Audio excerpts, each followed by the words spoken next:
तो जी आज के दिन की सबसे बड़ी खबर यह है कि जस्टिस काजी फाइज ईसा के खिलाफ सदारती रेफरेंस कलअदम करार दे दिया गया है और 10 जजेस पर मुश्तमिल बेंच ने मुख्तसर फैसला सुनाया और सुप्रीम कोर्ट ने जस्टिस काजी फाइज ईसा के रेफरेंस कलअदम करार देने की दरखास्त मंजूर कर ली। इसके बाद दो बहुत अहम सवाल उठते हैं। सबसे पहला यह सवाल है कि क्या इस रेफरेंस का कलअदम करार दिया जाना इस वक्त विफाकी हुकूमत के लिए एक धचका है?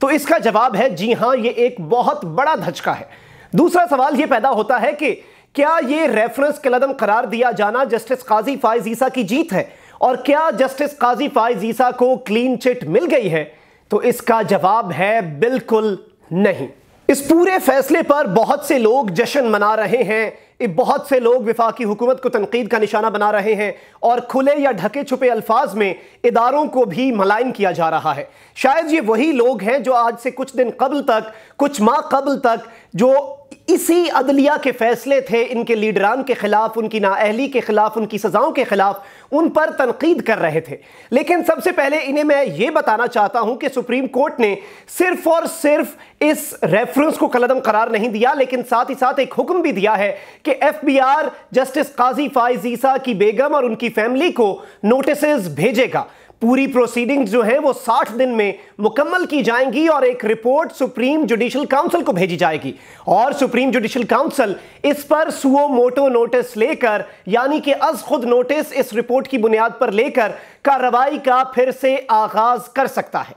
आपको याद होगा कि पनामा का जब फैसला अदालत उज़्मा की तरफ से आया तो उसके बाद पाकिस्तान मुस्लिम लीग नवाज के बहुत से लोग सड़कों पर निकल आए, मिठाइयां तकसीम की गईं और जश्न मनाया गया। इस दफा भी सिचुएशन ऑलमोस्ट सेम है और जश्न मनाया जा रहा है और बहुत से लोग कह रहे हैं कि क्लीन चिट मिल गई है। लेकिन पनामा केस में भी फैसला सुनाकर जीआईटी को मामला सपुर्द करके वापस सुप्रीम कोर्ट लाने का कहा गया था और इस जस्टिस काजी फाइज ईसा के केस में भी जो फैसला है, जो रेफरेंस है, उसे कलअदम करार देकर मामला जो है वो एफबीआर को भेजा गया है कि वो तहकीकात करे, क्योंकि वो एक प्रॉपर इदारा है जो इस चीज पर तहकीकात कर सकता है और वापस जो है अपनी रिपोर्ट सुप्रीम कोर्ट में सुप्रीम जुडिशल काउंसिल को जमा करवाए, जिसके बाद कार्रवाई हो सकती है।